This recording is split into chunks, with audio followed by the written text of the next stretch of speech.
के लिए मुफ्त राशन की योजना जारी रहेगी। ये आज घोषणा पत्र है। एक और बात का मैं जिक्र करना चाहूंगा,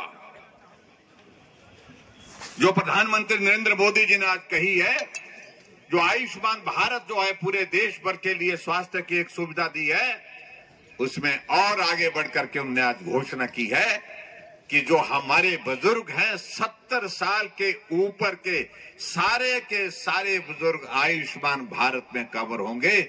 उनको पूरा इलाज, पूरा 5 लाख रुपए का हेल्थ कवर जो है आयुष्मान भारत के अंतर्गत दिया जाएगा। ये भी आज घोषणा पत्र के अंतर्गत कहा है। और एक और बात कही है, महिलाओं का आरक्षण।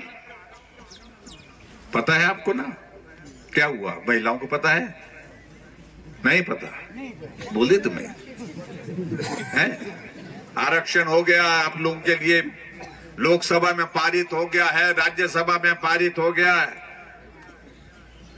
और अगले लोकसभा के चुनाव से पहले 33% महिलाएं लोकसभा के अंदर होंगी। हमारे तो कंगना जी आरक्षण से पहले ही आ गई है, और अगली बार हिमाचल प्रदेश की विधानसभा के अंदर 68 सीटों में से 22 महिलाएं होंगी। गोविंद जी मारी बारी आई, पता नहीं अब कहां, हम तो दूबत्ती लानी पड़ने भाई, रहम करना। लेकिन हमें इस बात की खुशी है कि महिलाओं को आरक्षण देने की आवश्यकता इसलिए अनुभव हुई और इसकी जरूरत इसलिए पड़ी क्योंकि महिलाओं को आगे आने के लिए रास्ते आसानी से खोले नहीं जाते। मुझे अच्छी तरह से याद है, जब मैं हिमाचल प्रदेश में ग्रामीण विकास और पंचायती राज मंत्री था, तो पहली बार हमने 50% आरक्षण महिलाओं के लिए पंचायती राज संस्थाओं में, नगर परिषद, नगर पंचायतों के लिए किया था। तो ये पुरुष लोग हमारे यहाँ, हम नाम क्यों लूं मैं कई लोगों को, बोलता है बड़ा भारी बुरा हो, बहुत गलत हो गया बोलते हैं। और आज महिलाएं 50% आरक्षण का अधिकार तो उनको है ही है, वो तो हमने अपनी सरकार की ओर से किया ही किया।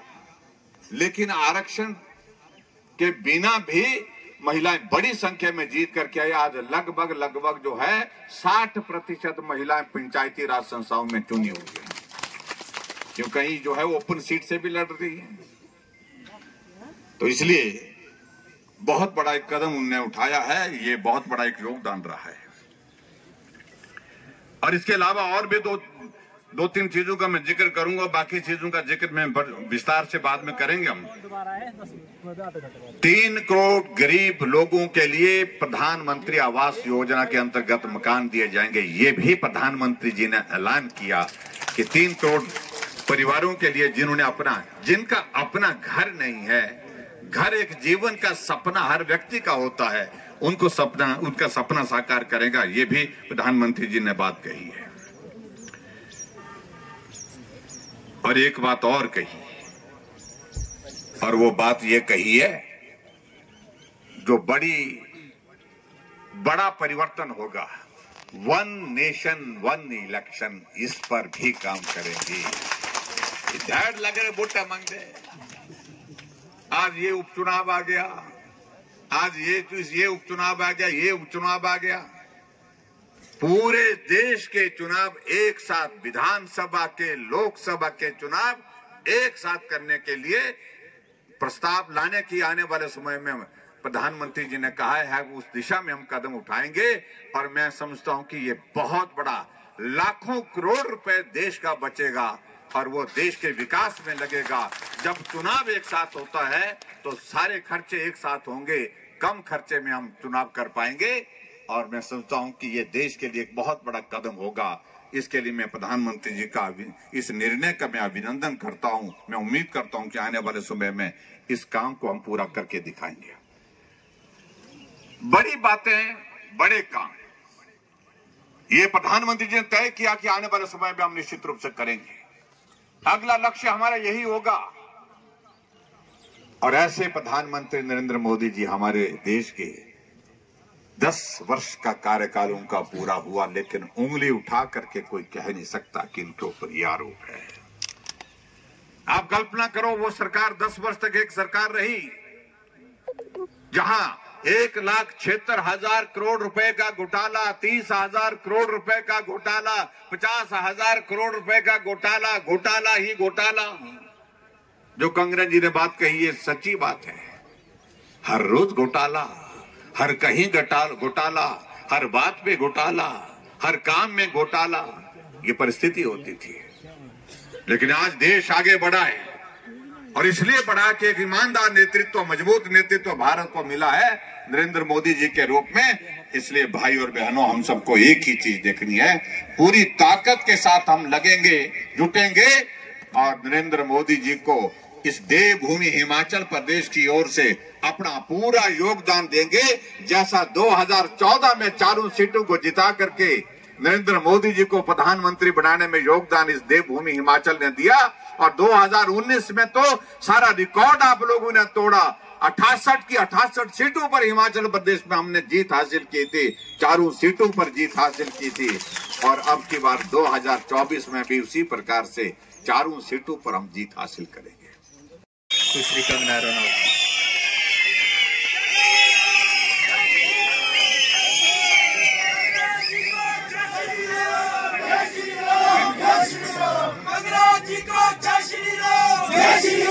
जय श्री राम। हम तुम्हारे साथ हैं। भारत माता की, भारत माता की, वंदे वंदे। आज सिराज की इस पुण्य धरती पर आकर मेरा दिल गदगद हो गया है। मैं आप सबका दिल से अभिनंदन करती हूँ, स्वागत करती हूँ, और जिस तरह से आपने यहाँ मेरा स्वागत किया है, मुझे अपनी खुली बाहों से अपनाया है, ये दिन मुझे हमेशा याद रहेगा कि जब मैंने अपना कैंपेन यहाँ से शुरू किया था तो लोगों ने मुझ पर फूलों की बरसात की थी। और निश्चय ही ये मेरे बड़े भाई श्री जयराम ठाकुर जी की यहाँ पे लोकप्रियता है, उनके किए गए काम हैं,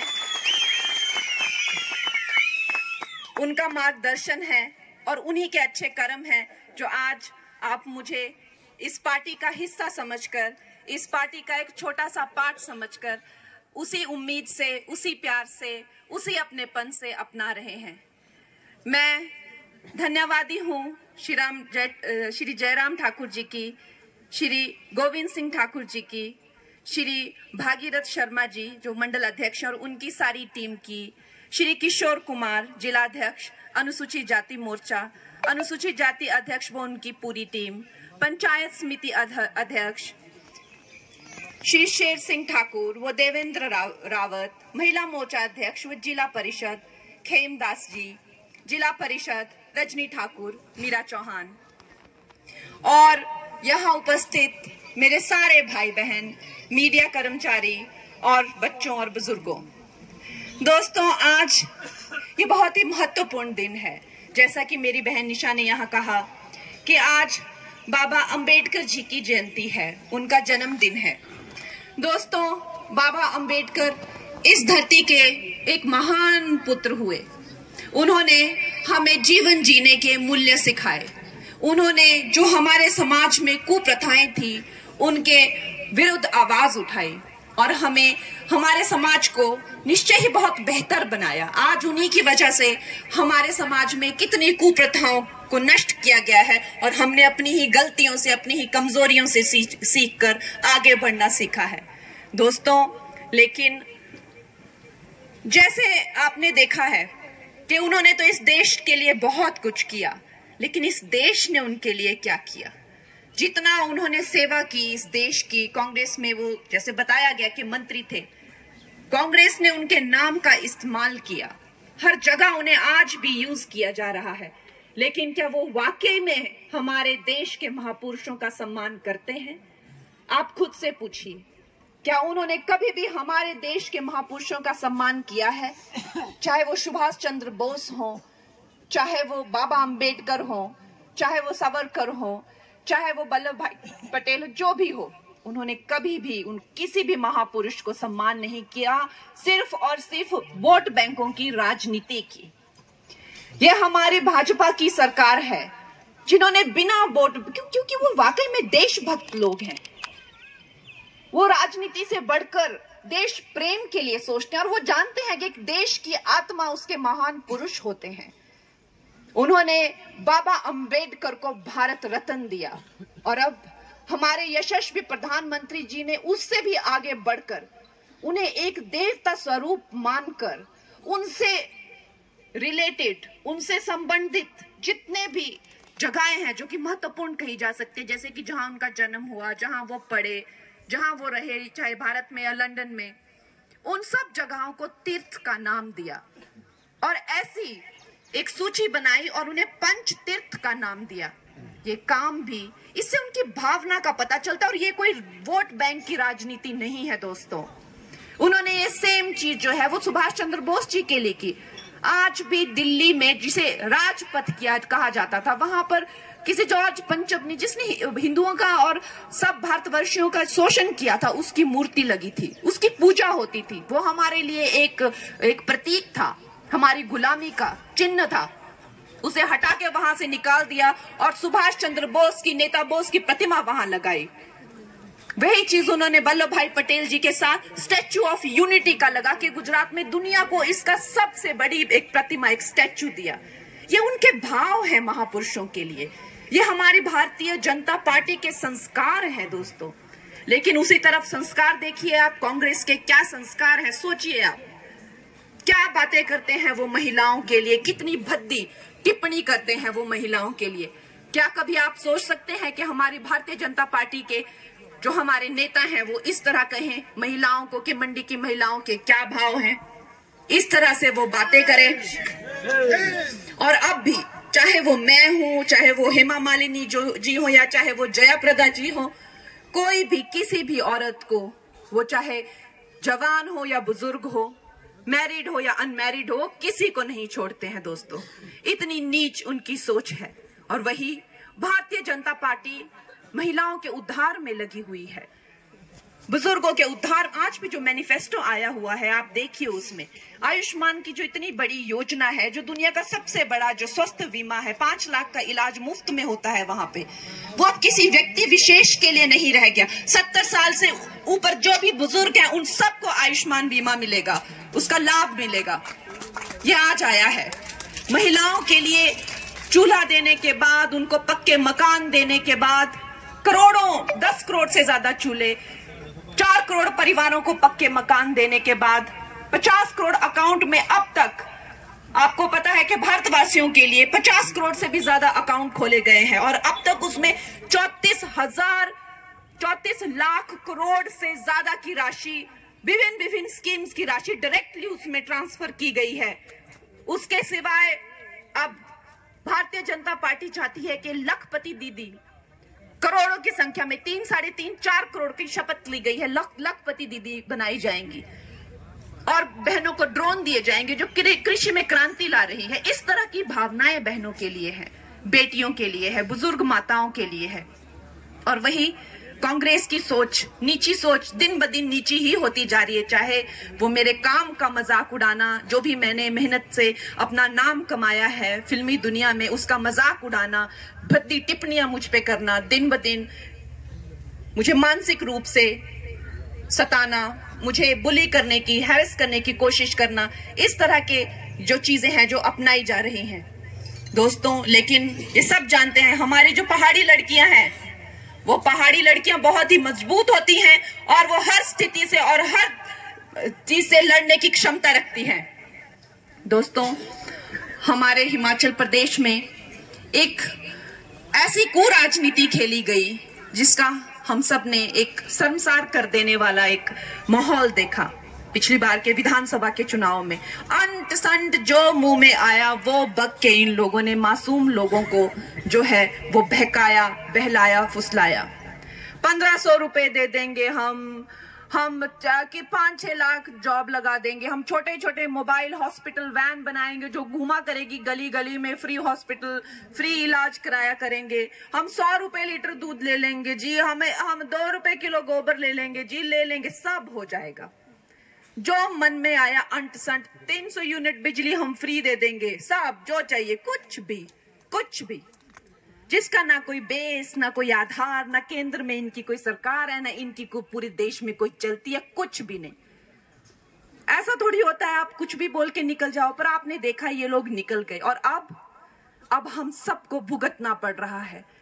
जो हमारी जो प्रगति का रथ मेरे बड़े भाई जयराम ठाकुर जी ने जो चलाया, उसको क्या स्पीड से चला हुआ था, कितने प्रोजेक्ट इनके, 1000 से ज्यादा दफ्तर, 1000 से ज्यादा जैसे जो स्कूल्स होते हैं, छोटे हॉस्पिटल्स होते हैं, ऐसे कई कार्यालय जिनमें लोगों को हर दिन की सुविधाएं जिनमें दी जाती हैं, वो बंद करा दिए।